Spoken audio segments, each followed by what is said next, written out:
daawwattoota TV Oromiyaa magaalaa Torontoo ashama harka fuunee dhaadheessaa isiniif qabna. Dhaadheessaan kunis Oromiyaa Miidiyaa Neetwoorkii naannoo Ontaariyoodhaa dhufuudhaaf saganteeffatee jira. Akkuma kanaan Oktoobar 11 bara 2014 magaalaa Ottawa. Itti aansuudhaan guyyuma itti aanu Oktoobar 12 jechuudha magaalaa Torontoo. OMN maallaqaan gargaaruuf waamicha Oromootaa fi firoottan Oromoo biyya Kanaadaa magaalaa Torontootti dhiyaate. OMN lammiiwwan Oromiyaa, Itoophiyaa, Gaanfa Afrikaa fi biyyoota giddugala bahaa keessa jiraniif odeeffannoo wayitaa fi qophiilee barsiisaa ta'an toora saatalaayitii televiiziiniitiin sa'a 24 guutuu tamsaasaa jira. Qophiilee OMN gama Zeenoo Reediyoo, YouTube, marsaa OMN fi toora sabaa himaa hawaasaatiin tamsaasuunis ciminaan itti fufee jira.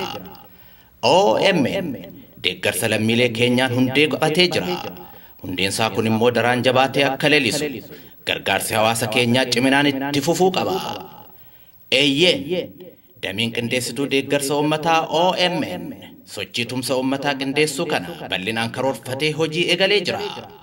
Haaluma kanaan warra biyya Kanaadaa magaalaa Torontoo fi naannoo jiraniif qophiin tumsa OMN gaafa onkololeessa 12 bara 2014 waaree booda sa'a 3 irratti hoteela Toronto Plaza Airport jedhamutti taasifamuuf saganteeffameera. Hoteelli Toronto Plaza Airport 1-7-7 Wilson Avenue, Toronto, Ontario, M3L 1A5 irratti argama. Ummata sagalee dhoowwatameef sagalee ta'aa kan jiru OMN gargaaruuf hawaasni keenyaa fi firoottan Oromoo kan magaalaa Torontoo fi Andaarashiitti argamu qophii kanarraa akka nafne abdii guddaa qabna. Damee qindeessituu deeggarsa uummataa OMN. Ar'aan tanaa gammachuun kiyyaa akka isinis gammachuu akkaan qabu kana qabdan abdii kiyyaa kunis Oromiyaa Miidiyaa Neetwoorkiin dhaabbatee sossoohaa akka jiru. Akkasuma gaafa tanaan dura magaalaa Torontoodhaa dhufan wanni kun yaada qofa ture.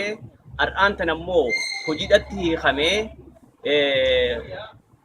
bahaa bu'ii adda addaa tan waliin quba qabnu mootummaan Itoophiyaa sunillee yeroo adda addaatti qilleensarraa horii guddaa kafalee baasee akkasuma hojjettootaa fi deeggarsa uummanni Oromoo godheen waan san hunda irra aanee amma wanni kun bifa barbaachisaa ta'een itti fufaa waan jiruuf naannawa kanatti ar'aan tana hojii isaa san harkaadhaa ammaan tanaas waan nurraa barbaachisu akka goonuufiin nuti hundinuu guyyaa Oktoobar 12 bara 2014 hoteela 1677 Wilson Avenue Westitti walgarree guyyaa kana nuti hundinuu gumaata barbaachisu akka waliin goonuun asumaan isin gaafadha. Galatooma. Hi, my name is Howie Chacol. I'm from Toronto, Ontario, Canada. I'm very excited that the Oromia Media Network is coming to Toronto at October 12th, 3 p.m. at 1677 Wilson Avenue. See you there! Nagaa keessanii Yobeda Masgabuun jedhama magaalaa Torontoo tan argama. Akkuma beektanii waggaarraa warri Oromiyaa Miidiyaa Neetwoorkii yaada ciniinfatanii ulfaanii dhufanii turanii amma immoo dahanii yaada sana gabaasa sanuu dhiyeessuudhaaf dhufaa jiru. Kanaaf magaalaa Torontootti kan argamtan sabi hundumtu sabi Oromoo kan taatan kabajaan akka irratti argamtan 1677 Wilson Avenue 3 PM irratti akka argamtan kabajaan hunda keessan affeerraa gaafa Oktoobar 12 akka nafne galata.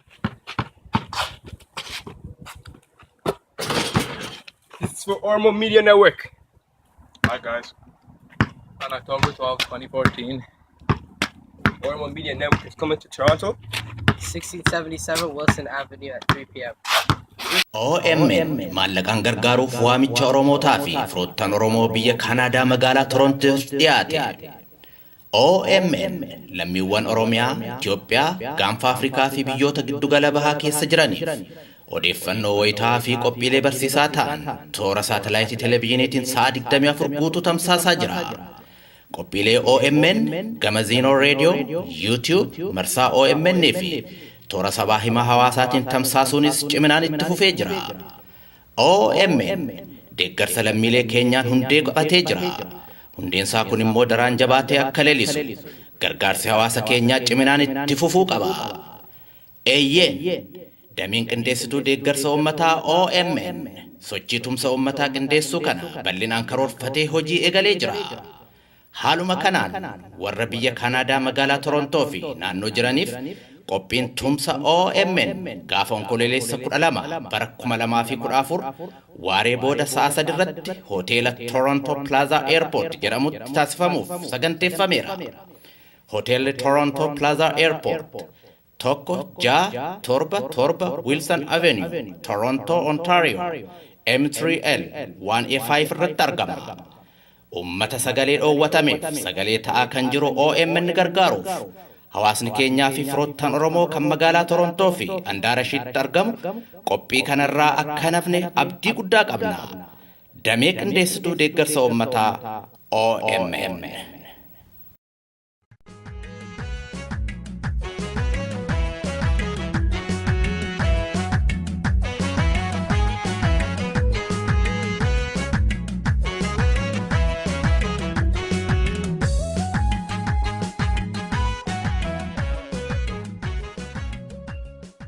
Oromiyaa Miidiyaa Neetwoork OMN sagalee uummataati. Galma gahinsa kaayyoo uummataatiif riqicha ta'ee tajaajilaa jira. Irkoon Oromiyaa Miidiyaa Neetwoork immoo hawaasa keenya.